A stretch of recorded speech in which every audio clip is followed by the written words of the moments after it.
பல லட்சோப லட்ச மக்களினுடைய இதயங்கள்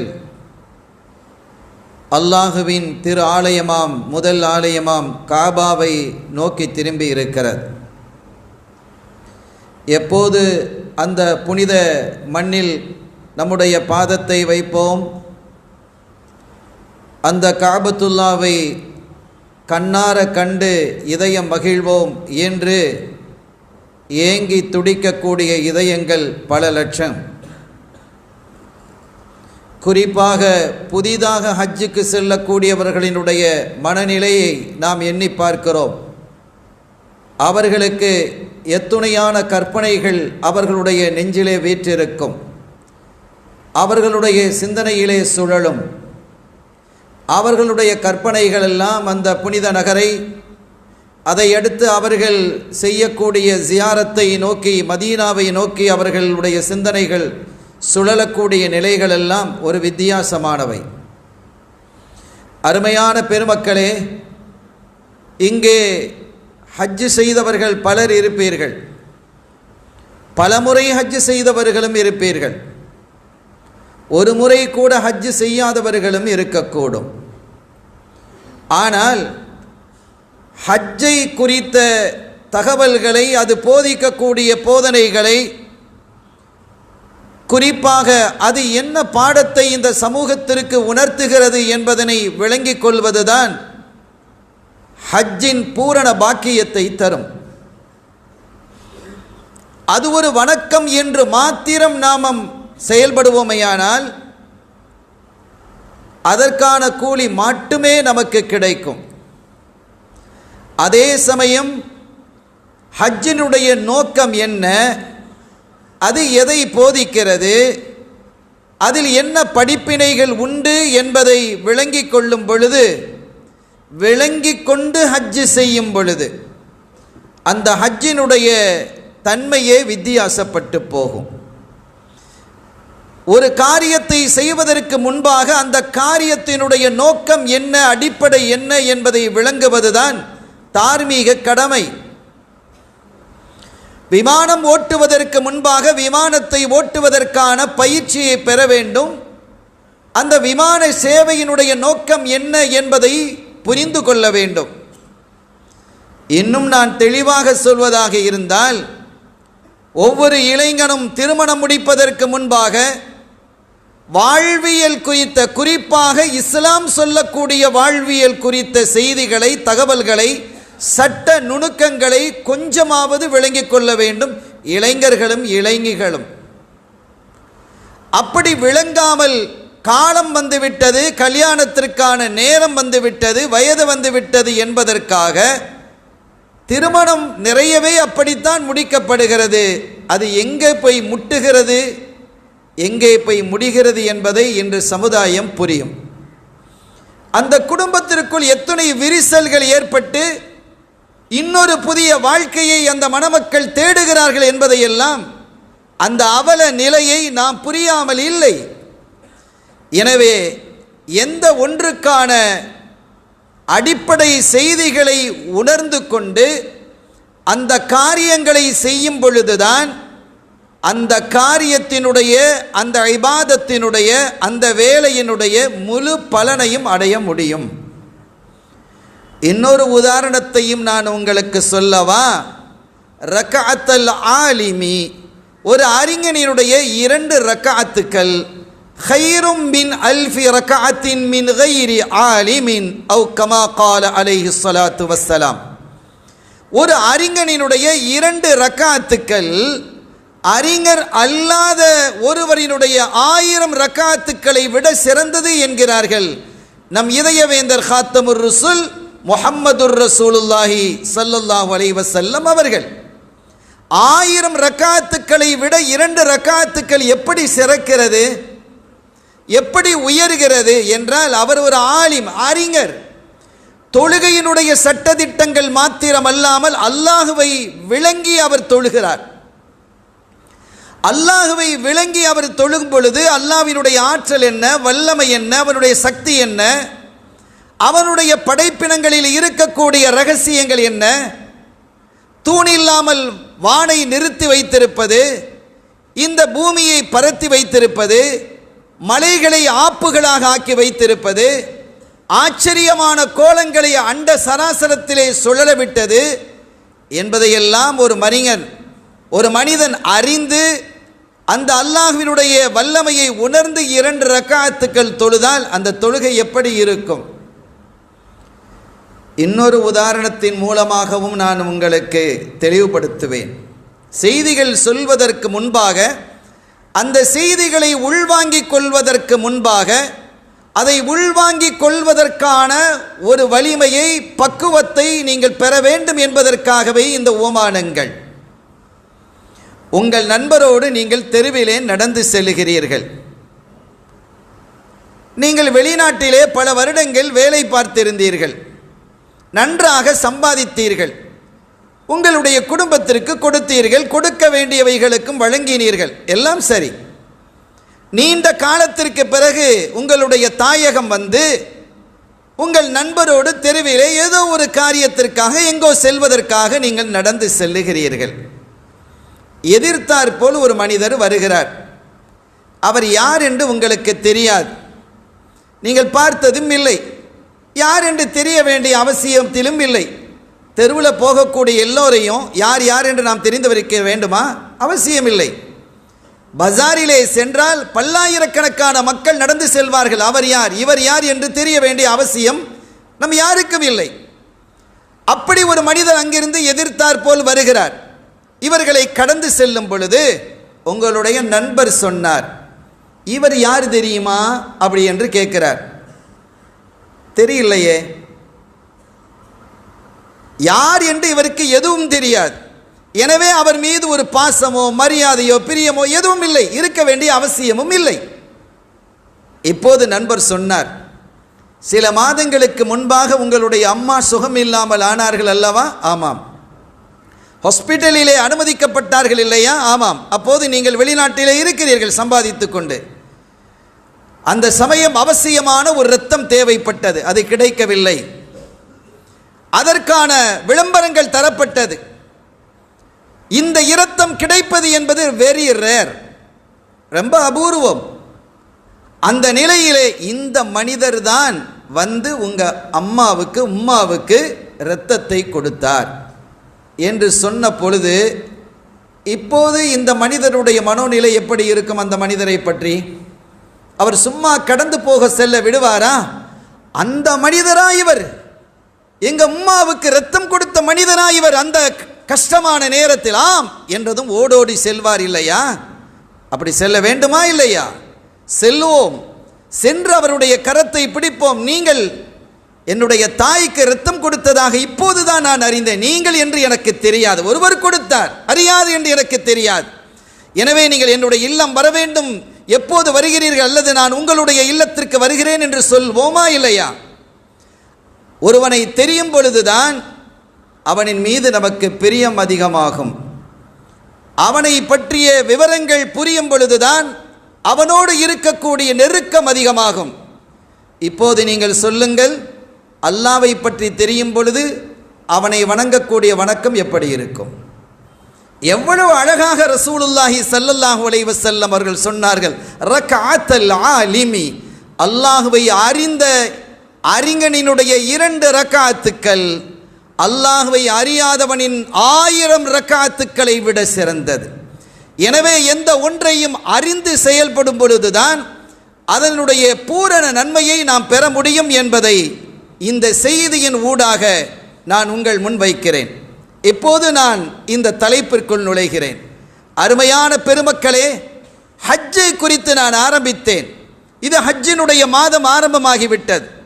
ஹஜ்ஜை நோக்கி கோடான் லட்சோப லட்ச மக்கள் திரளாக செல்வதற்கு ஆயத்தமாகி இருக்கக்கூடிய இந்த நேரத்தில் ஹஜ்ஜினுடைய வரலாறு குறித்து நீண்ட செய்திகளை இமாம்கள் தங்களுடைய கிரந்தங்களிலே பதிவு செய்து வைக்கிறார்கள். அவைகளை வரிசைப்படுத்துவதற்கான நேரமும் இடமும் காலமும் இதுவல்ல.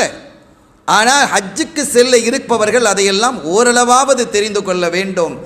அப்போது ஹஜ்ஜினுடைய சுவையே உங்களுக்கு அற்புதமாக மாறிப்போகும். அல்லாஹ் அதற்கு தௌஃபீக் செய்வானாக. கண்ணியத்திற்குரிய பெருமக்களே, ஹஜ்ஜினுடைய நோக்கம் என்பது வெறும் வணக்கம் மாத்திரமல்ல. ஒரு மனிதனை மனிதனாக வாழச் செய்யக்கூடிய பக்குவமான ஒரு இபாதத் அது. இந்த ஹஜ்ஜை குறித்து அருள் நபி ஸல்லல்லாஹு அலைஹி வஸல்லம் அவர்கள் இயம்பும் பொழுது, அல் ஹஜ்ஜுல் மப்ரூர் லைஸ லஹு ஜஸாஉன் இல்லல் ஜன்னah, அங்கீகரிக்கப்பட்ட ஹஜ்ஜுக்கு கூலியாக சொர்க்கம் தான் இருக்கிறது. உங்களுடைய ஹஜ் அங்கீகரிக்கப்படுகிறது என்றால் அதற்கு கூலி சோனம் என்கிறார்கள் சுந்தர நபி முஹம்மதுர் ரசூலுல்லாஹி ஸல்லல்லாஹு அலைஹி வஸல்லம். வசதிகள் வாய்ப்புகள் கிடைக்க பெற்றும், கையிலே சல்லி இருந்தும், உடலிலே ஆரோக்கியம் இருந்தும், ஏதோ ஒரு காரணத்திற்காக நீங்கள் ஹஜ்ஜை செய்யாமல் விட்டால் அது எவ்வளவு பெரிய கண்டனத்திற்குரியது என்பதையும் அருள் நபி ஸல்லல்லாஹு அலைஹி வஸல்லம் அவர்கள் நமக்கு எச்சரிக்கிறார்கள். மன் கதர அலா அன் யஹுஜ்ஜ ஃபலம் யஹுஜ்ஜ, ஹஜ் செய்வதற்கான எல்லா வசதிகளையும் வாய்ப்புகளையும் பெற்றதற்கு பிறகு ஒரு மனிதன் ஹஜ் செய்யவில்லை என்றால் ஃபல்யமுத் யஹூதியன் அவ் நஸ்ரானியா, அவர் யஹூதியாகவோ அல்லது நஸ்ரானியாகவோ மரணிக்கட்டும் என்கிறார்கள். இப்படி ஒரு எச்சரிக்கையை ஸல்லல்லாஹு அலைஹி வஸல்லம் அவர்கள் பிற இடங்களில் பிற வணக்கங்களை விட்டதற்காக சொல்லி நான் பார்த்ததில்லை. அவ்வளவு கடுமையாக எச்சரிக்கிறார்கள். ஏன் இப்படி எச்சரிக்கிறார்கள் என்பதற்கு பல காரணங்கள் உண்டு. சில விஷயங்களை நான் உங்களுக்கு இங்கே சொல்லுவேன். அருமையானவர்களே, தொழுகை கடமையாக்கப்பட்டது. இந்த மார்க்கம் பூரணமானது என்று அல்லாஹ் சொல்லவில்லை. ஜகாத் கடமையாக்கப்பட்டது, நோன்பு விதியாக்கப்பட்டது, இன்ன பல இபாதத்துக்கள் எல்லாம் விதியாக்கப்பட்டது அல்லது உபரியான வணக்கமாக அறிவிக்கப்பட்டது, சுன்னத்தானதாக அறிவிக்கப்பட்டது. அப்போதெல்லாம் இந்த மார்க்கம் நிறைவு பெற்றுவிட்டது என்று சொல்லாத அல்லாஹ் ஹஜ்ஜை குறித்து, ஹஜ்ஜு அறிவிக்கப்பட்ட பொழுது, அது விதியாக்கப்பட்ட பொழுது ஹஜ்ஜிலேயே வைத்து அல்லாஹ் ஆயத்தை இறக்கினான். அல் யௌம அக்மல்து லக்கும் தீனக்கும் வ அத்மம்து அலைக்கும் நிஅமதி, இன்றைய நாளில் உங்களுடைய மார்க்கத்தை நான் பூரணப்படுத்தினேன் என்கிறான். எனவே ஹஜ்ஜின் போதுதான் ஹிஜ்ரி 10ஆம் ஆண்டு கண்மணி நாயகம் ஸல்லல்லாஹு அலைஹி வஸல்லம் அவர்கள் ஹஜ்ஜுக்காக சென்றிருந்த பொழுதுதான் இந்த வசனம் அரஃபாவிலே வைத்து இறங்குகிறது. இன்றைய நாளில் உங்களுடைய மார்க்கத்தை, உங்களுடைய தீனை நான் பூரணப்படுத்தினேன் என்கிறான். இது போன்ற வசனம் பிற நபிமார்கள், முந்திய நபிமார்களினுடைய காலத்திலும் அருளப்படவில்லை. ஆக தீன் பூரணமானது என்பது இந்த ஹஜ்ஜோடு தான். எனவே ஒரு அற்புதம் இல்லையா? இந்த மார்க்கம் நிறைவு பெறுகிறது என்பது ஹஜ்ஜோடு. சில பேர் இப்படியும் நினைத்துக் கொள்கிறார்கள், இது நிறைவான கடமை என்பதால் காலம் கடந்து ஹஜ் செய்து கொள்ளலாம் என்று. அது பிழை. எப்போது ஸல்லல்லாஹு அலைஹி வஸல்லம் அவர்கள் சொன்னார்கள், மன் கதர அலா அன் யஹுஜ்ஜ, ஹஜ் செய்வதற்கான வல்லமையை, சக்தியை, ஆற்றல் எவர் எப்போது பெறுகிறாரோ அப்போது கடமைங்கிறாங்க. எப்போது பெறுகிறார்? அவருக்கு வயது வருகிறது, வசதி இருக்கிறது, உடலிலே ஆரோக்கியம் இருக்கிறது, போக வேண்டியதுதான். ஹஜ் அவர் மீது கடமை. இதுதான் ஹஜ் கடமையாகுவதற்கு ஷருத்துகள். எனவே இந்த ஷருத்து என்ற நிபந்தனைகள் யாரிடத்திலே வந்து விடுகிறதோ அவர் ஹஜ்ஜை செய்ய வேண்டும் என்று மார்க்கம் சொல்லுகிறது. அதற்கு பிறகு அவர் தாமதப்படுத்தினால், இல்லை ஒரு 4 வருஷம் கழிச்சா இன்னும் கொஞ்சம் நம்ம பக்குவம் வரும் என்று சொல்லி அதற்கிடையிலே அவருக்கு மரணம் வந்தால் அவருடைய மரணம் எப்படி இருக்க வேண்டும் என்று ரசூல் ஸல்லல்லாஹு அலைஹி வஸல்லம் அவர்கள் எச்சரித்ததை நான் சற்று முன்பு வாசித்து காட்டினேன். எனவே அருமையான பெருமக்களே, ஹஜ் என்பது இந்த மார்க்கத்தில் நிறைவான இபாதத்தாக மாத்திரமல்லாமல் பல பண்புகளையும் பக்குவங்களையும் நமக்கு வழங்குகிறது என்பதை இதன் வழியாக நாம் உணர்ந்து கொள்ள வேண்டும்.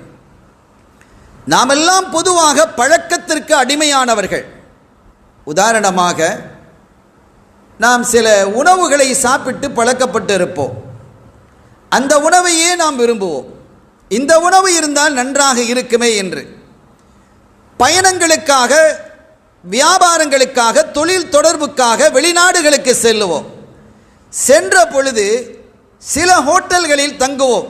அந்த ஹோட்டலில் இடம் இல்லாத போது நமக்கு கொஞ்சம் சங்கடமாக இருக்கும், அசூசையாக கூட இருக்கும். இந்த ஹோட்டல் கிடைத்திருந்தால் நன்றாக இருக்குமே. ஏன் அதையும் தாண்டி ஒன்று சொல்லவா, பள்ளிக்கு தொலை வரக்கூடியவர்கள் கூட வழமையாக ஒரே இடத்தையே தேர்வு செய்வார்கள் இல்லையா? நீங்கள் பொதுவாக நீங்கள் அப்படி நினைத்து உட்காருவது இல்லை, ஆனாலும் வழமையாக நம்முடைய வழக்கம் அந்த இடத்திற்கு நம்மை அழைத்து வந்துவிடும். இது இயல்பு, இது தவறு என்று சொல்லவில்லை. நாம் வழக்கத்திற்கு அடிமையாக இருக்கிறோம், வழக்கத்திற்கு உட்பட்டு இருக்கிறோம். நமக்கு அது பழக்கமாக ஆகிவிட்டது. வாகனம் இருக்கும், ஒரு வாகனத்தை நாம் ஓட்டிச் செல்கிறோம், அதிலேயே நாம் பழகிவிட்டோம். இப்போது நாம் இன்னொரு ஊருக்கு செல்ல வேண்டும், அந்த வாகனம் இல்லை என்றால் அது இருந்தால் அது வேறு, அது இருந்தால்தான் நமக்கு வசதியாக இருக்கும் என்று நாம் சொல்வது இல்லையா? எனவே பொதுவாக நாம் சொல்வது, ஒவ்வொரு மனிதனும் அவனுடைய பழக்கத்திற்கு அடிமைப்பட்டிருக்கிறான். ஆனால் தொழுவதற்கான இடத்தை கூட நாம் வழமைப்படுத்தி இருக்கிறோம், சஃப்பை கூட வழமைப்படுத்தி இருக்கிறோம். நான் வழமையாக 3வது சஃப்பில் இடது பக்கம் அமருவேன், அல்லது நடுப்பகுதியிலே அமருவேன், 4வது சஃப்பிலே வலப்பக்கத்திலே அமருவேன், அங்கே என்னை நீங்கள் தொழுகைக்கு பிறகு பார்த்து கொள்ளலாம் என்றெல்லாம் நாம் சொல்லுவோம். இது தவறான ஒன்று அல்ல. ஆனால் இந்த வழமையிலிருந்து முழுமையாக ஒரு மனிதனை, ஒரு மூமினை, ஒரு ஹாஜியை அப்புறப்படுத்தி முழுக்க முழுக்க வழக்கத்திற்கான அடிமை அல்ல, நீ அல்லாவிற்கான அடிமை என்பதை சுட்டி காட்டக்கூடிய ஒரு அற்புத தலம்தான் ஹஜ். நீங்கள் கொஞ்சம் எண்ணி பாருங்கள். லப்பைக் என்று குறிப்பிடுகிறீர்கள், தல்பியா. லப்பைக் என்று சொன்னால் என்ன அர்த்தம் தெரியுமா? எல்லோருக்கும் தெரியும், வந்து விட்டேன், ஹாதிராகிவிட்டேன், ஆஜராகிவிட்டேன். அப்படி அல்ல. நீங்கள் உங்களுடைய மனைவியை அழைக்கிறீர்கள், கொஞ்சம் வேலையாக இருக்கிறேன், இதோ வந்துடுறேன் அப்படின்னு அவங்க சொல்லலாம். இல்லை, அடுப்பில் நிற்கிறேன், அல்ல துணி துவைச்சிக்கிட்டு இருக்கிறேன், கொஞ்சம் இருங்க நான் இப்போ வந்துடுறேன் அப்படின்னு அவங்க பதில் கொடுக்கலாம். உங்களுடைய மகனை நீங்கள் அழைக்கிறீர்கள், மகன் இங்கே வாருங்கள், பாப்பா இந்த ஒரு நோட்ஸ் எழுதி கொண்டு இருக்கிறேன், இதை முடித்து விட்டு வருகிறேன் என்று சொல்லலாமா இல்லையா? சொல்லலாம். உங்களுடைய மகளையோ உங்களுடைய தந்தையையோ நீங்கள் அழைக்கிறீர்கள், தாயையோ அழைக்கிறீர்கள், மகன் இப்போது வந்து விடுகிறேன், ஒரு சின்ன வேலையில் இருக்கிறேன், போயிட்டு இப்போ வந்துடுறேன் என்று சொல்லலாமா இல்லையா? சொல்லலாம். உங்களுடைய பணியாளரை நீங்கள் அழைக்கிறீர்கள், வேலைக்காரரை அழைக்கிறீர்கள், இங்கே வாருங்க என்று கூப்பிட்டதும், இல்லை நான் அங்கே போயிட்டு வர்றேன், அந்த வேலை இருக்குதுன்னு அவர் சொல்லுவாரா? இதோ வந்து விட்டேன் என்று நிற்பார். அதையும் தாண்டி, வேலைக்காரரையும் தாண்டி அடிமையாக இருந்தால், ஒரு காலகட்டத்தில் அடிமை உலகம் இருந்ததா இல்லையா? அந்த அடிமை எஜமானனிடம் ஏதாவது சாக்கு போக்கு சொல்ல முடியுமா? ஏதாவது அவர் அழைத்த போது காரணத்தை சொல்ல முடியுமா? அவர் அழைத்தால் துணி துவைத்து கொண்டிருந்தாலும் அந்த துணியோடு சோப்பு நுரையோடு எஜமானின் பக்கத்தில் வந்து எஜமான் லப்பைக் என்று சொல்லுவார். புரிகிறதா உங்களுக்கு? அல்லாஹ் உங்களை அழைக்கிறான். நீங்கள் லப்பைக் என்று சொல்வதனுடைய நோக்கம் எந்த ஒரு காரணத்தையும் சுட்டி காட்டி தாமதப்படுத்த முடியாது. இதோ வந்து விட்டேன் ரப்பே, எஜமானே என்று சொல்வதுதான் லப்பைக்கினுடைய சாரம். எனவே அப்படிப்பட்ட முழுக்க முழுக்க அல்லாஹ்விற்கு மட்டுமே அடிமையாக இருக்கக்கூடிய, வழக்கத்திற்கு அடிமையாக இல்லாத, அவனுக்கு முழுமையாக கட்டுப்பட்ட ஒரு முஃமினாக வாழும் தலம்தான் ஹஜ்ஜினுடைய தலம் என்பதை இங்கே நாம் புரிந்து கொள்ள வேண்டும். இந்த ஹஜ் இன்னொரு செய்தியையும் நமக்கு சொல்லுகிறது. நமக்கு தெரியும், ஒரு கொடுங்கோல் ஆட்சி புரிந்தவர் ஹிட்லர், யகூதிகளை கொன்று குவித்தார். இதெல்லாம் அவர் எவ்வளோ பெரிய ஹைரான வேலை செஞ்சிருக்கிறார் நமக்கு புரியுது. நாம் அந்த தகவலுக்கு போகவில்லை. ஆனால் அவர் சொன்ன ஒரு செய்தி, இந்த உலகத்திலே ஒரு விஷயம் என்னை ஆச்சரியப்படுத்துகிறது. அந்த விஷயத்தில் முஹம்மது நபி ஸல்லல்லாஹு அலைஹி வஸல்லம் அவர்கள் ஜெயித்து விட்டார்கள், என்னை அப்படி அதிர வைக்கிறது என்கிறார்கள். எந்த ஒரு ஒருங்கிணைப்பாளரும் இல்லாமல் பல லட்சம் மக்கள் கூடக்கூடிய தளமாக ஹஜ் இருக்கிறது. அந்த ஹஜ்ஜில் போய் அங்களுக்கு பல வழிகாட்டிகள் இருந்து அப்படி இப்படி இப்படி என்று சொல்லக்கூடியவர்கள் யார் இருக்கிறார்கள்? எல்லோரும் மினாவை நோக்கி செல்கிறார்கள், எல்லோரும் அரஃபாவை நோக்கி செல்கிறார்கள், எல்லோரும் ஒட்டுமொத்தமாக முஸ்தலிஃபாக்கு வருகிறார்கள், மினாவுக்கு வருகிறார்கள், கல்லெறிகிறார்கள். லட்சோப லட்சோப லட்சோப மக்கள். ஒருங்கிணைப்பாளர் இல்லாமல் ஒருங்கிணைக்கப்பட்ட ஒரு இபாதத்து இல்லையா? ஒரு பேரறிஞர், அமெரிக்க பேரறிஞர், அவர் டிவியிலே காபத்துல்லாவில் மக்கள் தவாப் செய்து கொண்டிருக்கக்கூடியதை பார்க்கிறார். ஹஜ்ஜினுடைய காலம், எவ்வளவு மக்கள் இருப்பார்கள், லட்சோப லட்ச மக்கள் கூடியிருக்கக்கூடிய அந்த காட்சியை பார்த்த பொழுது பக்கத்திலே அந்த அறிஞர் பிற மதத்தை சார்ந்தவர், பக்கத்திலே அவருடைய நண்பர் ஒரு முஸ்லீம் இருக்கிறார்.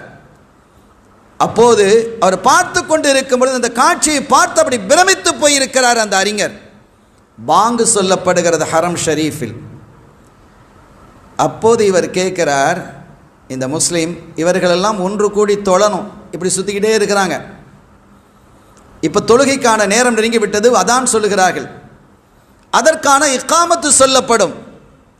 இந்த லட்சோப லட்ச மக்களும் தங்களை வரிசைப்படுத்தி ஒன்றுபடுத்தி கொள்வதற்கு எவ்வளவு நேரமாகும் என்று கேட்ட பொழுது, குறைந்தபட்சம் இது லட்ச மக்கள் இருப்பதின் காரணத்தினால் ஒரு 3 அல்லது 4 மணி நேரம் ஆகலாம். பாங்கு சொல்லி 3-4 மணி நேரத்துக்கு பிறகு தான் தொழணும் அவருடைய கருத்தின் பிரகாரம்.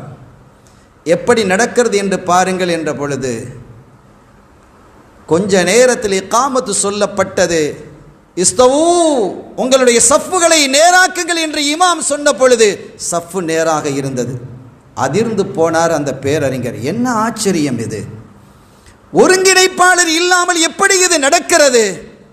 அதுதான் கண்மணி ஸல்லல்லாஹு அலைஹி வஸல்லம் அவர்கள் இந்த சமூகத்திற்கு கற்றுத்தந்த அற்புத பாடம் அது. நாம் ஒன்றாக அந்த சஃபிலே இணையவில்லையா? அந்த டிவியிலே பார்க்கும் பொழுது எவ்வளவு அழகாக இருக்கிறது. இது எத்தனை இதயங்களை கொள்ளை கொள்ளுகிறது, எத்தனை பேரினுடைய இதயங்களை காபாவிற்கு அழைத்து வந்திருக்கிறது, மாற்று மதத்தவரினுடைய இதயங்களை. அப்படிப்பட்ட இந்த சிந்தனையோடு நீங்கள் ஹஜ் செய்து பாருங்கள். இது எனக்கு மிகப்பெரிய ஆச்சரியத்தை தருகிறது. 2 விஷயங்கள் இந்த உலகத்தில் முஸ்லிம்களை ஒற்றுமைப்படுத்துகிறது. ஒன்று அல் குர்ஆன், உலகெங்கிலும் ஒரே குர்ஆன் மாத்திரமே. இதோ இந்த சம்மான் கோட்டு பள்ளியிலே இருக்கக்கூடிய குர்ஆனும், ஹரம் ஷரீஃபிலே இருக்கக்கூடிய குர்ஆனும், நீங்கள் எந்த நாட்டுக்கு சென்றாலும் அந்த பள்ளியிலே இருக்கக்கூடிய குர்ஆனும் ஏதாவது வேற்றுமை இருக்குமா? இந்த குர்ஆனும் ஹஜ்ஜும் இந்த சமூகத்தை ஒன்றுபடுத்துகிறது, ஒற்றுமையாக்குகிறது. அது எனக்கு மிகப்பெரிய பிரமிப்பை தருகிறது என்று அந்த பேர அரசன் ஹிட்லர் சொல்லி காட்டினான்.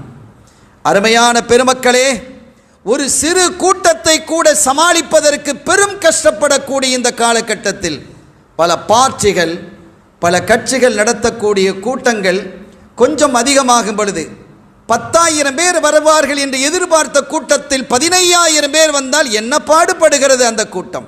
எத்தனை பிரச்சனைகள், எத்தனை தள்ளுமுள்ளுகள்! ஆனால் லட்சோப லட்ச மக்கள் கூடக்கூடிய அந்த புனித தலத்தில் எல்லோரும் ஒரே இடத்துல கூடுறாங்க. எல்லோரும் மினாவிற்குள் ஒன்றாக நுழைகிறார்கள், எல்லோரும் அரஃபாவிற்குள் ஒன்றாக நுழைகிறார்கள், எல்லோரும் முஸ்தலிஃபாவுக்கு ஒரே சமயத்தில் நுழைகிறார்கள்.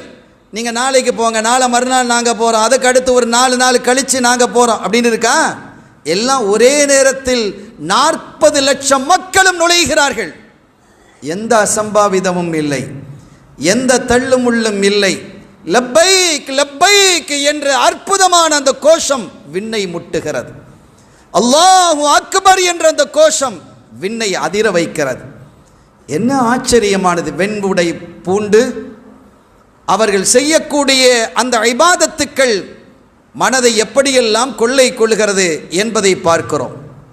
எனவே இந்த சிந்தனையோடு, வேறுபட்ட சிந்தனைகளோடு வாழ்ந்த நம்மை, வேறுபட்ட கலாச்சாரத்தோடு வாழ்ந்த நம்மை, வேறுபட்ட மொழிகளோடு வாழ்ந்த நம்மை ஒரே இடத்தில் லப்பைக் என்ற வார்த்தை ஒன்று கூட்டுகிறதா இல்லையா? இது ஹஜ்ஜினுடைய ரகசியம்.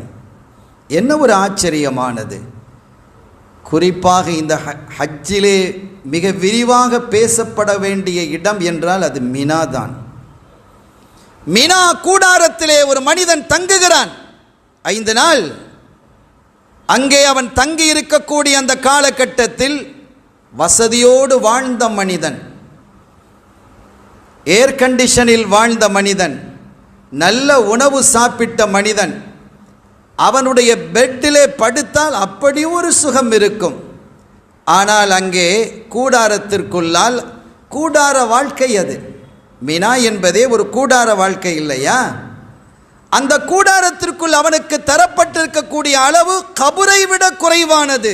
ஒரு சின்ன பெட்டு தருகிறார்கள், அவ்வளவுதானே. அதிலே தான் நீங்கள் படுக்க வேண்டும். கொஞ்சம் கொழுத்த மனிதனாக இருந்தால் அங்கும் இங்குமாக புரண்டு படிப்பதற்கு முடியாது. எவ்வளவு பெரிய பக்குவத்தை அந்த ஹஜ் நமக்கு உணர்த்துகிறது. பக்கத்திலே படுத்திருப்பவர் யார் தெரியாது, இடது பக்கத்திலே தூங்கிக் கொண்டிருக்கிறது அவர் யார் தெரியாது. யாரோடோ படுத்து தூங்குகிறோம், யாரோடோ எழுகிறோம், யாரோடோ செல்லுகிறோம், யாரோடோ ஒன்றாக தவாஃப் செய்கிறோம், சாய் செய்கிறோம். நம் பக்கத்தில் வருபவர் யார் தெரியாது இல்லையா? அவர் ஒரு மூமின் என்பது அங்கே இணைத்து வைக்கப்படுகிறது. அந்த இஸ்லாம் ஒவ்வொரு மனிதனையும் இந்த ஹஜ்ஜிலே இணைத்து வாழுகிறது. இதுபோன்று நீங்கள் ஹஜ்ஜிலிருந்து இல்லம் திரும்பியதற்கு பிறகு நீங்கள் இப்படி வாழ வேண்டும் என்ற பாடத்தை இந்த ஹஜ் நமக்கு போதிக்கிறது என்பதை நாம் உணர்ந்து கொள்ள வேண்டும். ஹஜ்ஜினுடைய ரகசியங்கள், ஹஜ்ஜினுடைய ஆச்சரியங்கள் என்பது நிறையவே இருக்கிறது. அவைகளை வரிசைப்படுத்துவதற்கான இடம் இது இல்லை. ஷைத்தானை நோக்கி கற்களை எறிய வேண்டும் என்று எண்ணுகிறோம். அங்கே ஷைத்தான் நிற்கிறானா என்ன? ஒரு கல் நிற்கிறது, அந்த கல்லை நோக்கி கல்லை வீசுகிறோம். இஸ்லாம் சொன்னது நடக்கிறது. தவாஃபிலே இப்படி நீங்கள் சுற்றுங்கள். இஸ்லாம் எதை விரும்பும்? வலதை முதலாவதாக விரும்பும் இல்லையா? வலது கையால் சாப்பிடு, வலது கையால் காரியத்தை இயக்கு. வலது கைக்கு என்று ஒரு வலது பக்கம் என்பதற்கான ஒரு முறைமை இருக்கிறதா இல்லையா? ஒரு நேர்ச்சை வருகிறது, நமக்கு தரப்பட்டால் அடுத்தது எந்த பக்கத்திலே கொடுக்க வேண்டும்? வலது பக்கத்திலே இருப்பவருக்கு வழங்க வேண்டும். ஆனால் தவாஃப் எப்படி நடக்கிறது? காபாவை நமது இடது புறத்திலே ஆக்கி நாம் சுற்றுகிறோம். ஏன் வலது பக்கத்தில் வச்சே சுத்தினா எப்படி? தவாஃபு கூடாது. அவன் சொன்னான், நாம் செய்கிறோம். ஏன் சொன்னான், எதற்கு சொன்னான், ஏன் அப்படி செய்தால் என்ற கேள்விக்கு அங்கு இடமில்லை. காரணம், முழு அடிமை நாங்கள். அங்கே அல்லாஹ்வினுடைய அடிமை நாமெல்லாம், அல்லாஹ்வினுடைய முழுமையான அடிமை என்ற அந்த அடிமைத்துவம், உபூதியத் வெளியாகக்கூடிய தளம் அது என்பதை நாம் உணர்ந்து கொள்ள வேண்டும். கண்ணியத்திற்குரிய பெருமக்களே, இந்த சிந்தனைகளோடு நாம் சொல்லிய செய்திகள் கடலிலே ஒரு துளி, சொல்ல வேண்டிய செய்திகள் கடல் அளவு. ஆனால் இந்த சொல்லப்பட்ட இந்த குறைந்த செய்திகளோடு ஒரு மனிதன் ஹஜ் செய்தால் சகோதரத்துவ வாஞ்சையோடு, சமத்துவ சிந்தனையோடு, வேறுபாடு இல்லாமல் நாம் எல்லாரும் எப்போதும் அல்லாவின் அடிமை என்ற சிந்தனை நம்முடைய இதயத்தில் ஆழ பதிந்துவிடும். அந்த எண்ணத்தோடு நாம் ஹஜ் செய்து தாயகம் திரும்பும் பொழுது அப்படி பக்குவப்பட்ட மூமீன்களாக, முஸ்லீம்களாக திரும்ப வேண்டும் என்பதுதான் அல்லாஹ் ரசூலினுடைய ஷரீஅத்தினுடைய விருப்பம் என்பதை உணர்ந்து அப்படி நாம் ஹஜ் செய்வோமாக. வல்ல அல்லாஹ் நாம் செய்யக்கூடிய ஹஜ், வணக்கம், உம்ரா, ஜியாரத் அனைத்தையும் அங்கீகரிப்பானாக.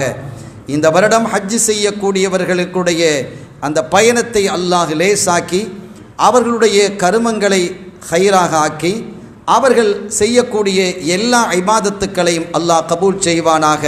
பிஹக்கி ஹபீபிஹி ஸல்லல்லாஹு அலைஹி வஸல்லம்.